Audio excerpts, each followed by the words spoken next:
God says in the last days. Acts chapter 2, verse 17 to 21. In the last days, God says, I will pour out my Spirit on all people. Your sons and daughters will prophesy. Your young men will see visions. Your old men will dream dreams. Even on my servants, both men and women, I will pour out my Spirit in those days, and they will prophesy. I will show wonders in the heavens above and signs on the earth below, blood and fire and billows of smoke. The sun will be turned to darkness, and the moon to blood before the coming of the great and glorious day of the Lord. And everyone who calls on the name of the Lord will be saved.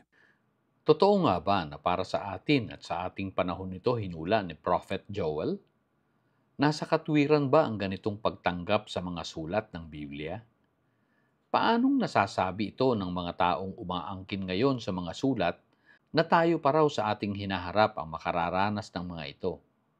Silang mga nagsasabi rin na sila raw ay mga lingkod pa rin na pinili ng Diyos ngayon. Gayong sinabi na ng mga apostol noon sa 1 Corinthians 4 verse 9 na dapat nga ay kahuli-hulihan na sila. Kahuli-hulihan sapagkat sa kanilang henerasyon na matatapos at matutupad ang lahat ng pangako ng kasulatan. Samantalang kung maigi nating babasahin ito sa kanyang kabuuan at hahayaang Biblia ang magpatunay at magpaliwanag sa kanyang sinasabi, malayong malayo sa dapat ay tamang konteksto na inihahayag ng mga sulat, na hindi ito para sa atin. Sa maniwala man tayo o hindi, ang mga ito ay mga hulang naganap na noon sa kanila, sapagkat Biblia rin lang ang may tanging kakayanan na magpaliwanag sa mga ito. Upang maunawaan nating lubos ang mga nakasulat, kinakailangang tanggapin natin ang mga ito nang may buong pagpapasailalim sa mga sinasabi ng sulat. Una ay sa sumulat at pagkatapos ay sa mga sinulatan na siyang kausap na totoo naman noon. Ito pa lang ay patunay na hindi tayo ngayon sa ating panahon ang pinagbilinan. Hindi tayo ang inutusan kung ano ang dapat na gagawin. At lalong hindi tayo ngayon ang sinabing pinili noon ng Panginoon. Sa kanilang panahon sinabing magaganap. Kaya't sa kanila noon ay naganap na nga. Dito sa aklat ng Acts na sulat ni Lucas, maliwanag na sila ang kausap noon. Narito ang panimula ng sulat. Acts chapter 1, verse 1 and 2. In my former book, Theophilus, I wrote about all that Jesus began to do and to teach until the day he was taken up to heaven after giving instructions through the Holy Spirit to the apostles he had chosen. Maliwanag na sila, ang mga piniling apostol lang noon ang binigyan ni Jesus ng kautusan sa pamamagitan ng banal na spirito. Kaya't sa pagsapit ng araw ng Pentecost, naganap ang mga pangako ng hula sa kanila ng propetang si Joel. Acts chapter 2, verse 1 to 4. When the day of Pentecost came, they were all together in one place. Suddenly a sound like the blowing of a violent wind came from heaven and filled the whole house where they were sitting. They saw what seemed to be tongues of fire that separated and came to rest on each of them. All of them were filled with the Holy Spirit and began to speak in other tongues as the Spirit enabled them.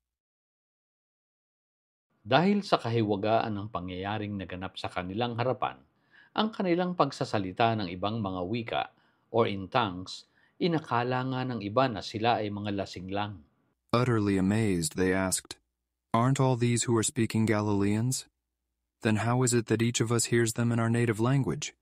Parthians, Medes, and Elamites, residents of Mesopotamia, Judea and Cappadocia, Pontus and Asia, Phrygia and Pamphylia, Egypt and the parts of Libya near Cyrene, visitors from Rome, both Jews and converts to Judaism, Cretans and Arabs, we hear them declaring the wonders of God in our own tongues."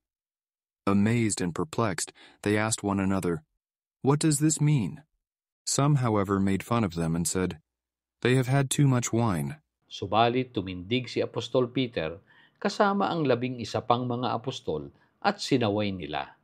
Then Peter stood up with the 11, raised his voice and addressed the crowd.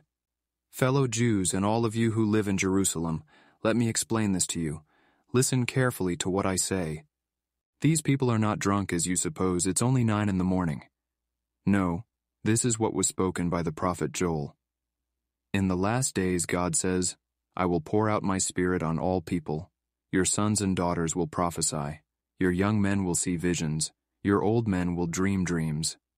Sa mga kaganapan noon ay mismong ang mga apostol, sila Apostol Peter na ang nagpatotoo sa mga tao noon na ang naganap sa kanila ay pagpapatunay bilang katuparan ng mga hula sa aklat ng propetang si Joel. Paanong nasasabi ng mga pastor at mangangaral ngayon na ang hula ay parating pa lang sa atin ngayon? Dahil sa saradong kaisipan ng mga mangangaral ngayon na sa kanila ay hindi pa natutupad ang mga hula, naghihintay sila sa pagbabalik pa ng Panginoong Hesus sa katawan. Gayon rin ang sa katapusan ng mundo. Inari kasi nilang sila ngayon ang kausap noon sa mga sulat.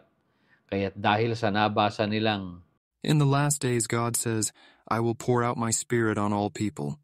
ay inakala nilang hindi pa nga nagaganap sapagkat ang in the last days nga sa kanila ay panahong nalalapit pa lang na mangyayari.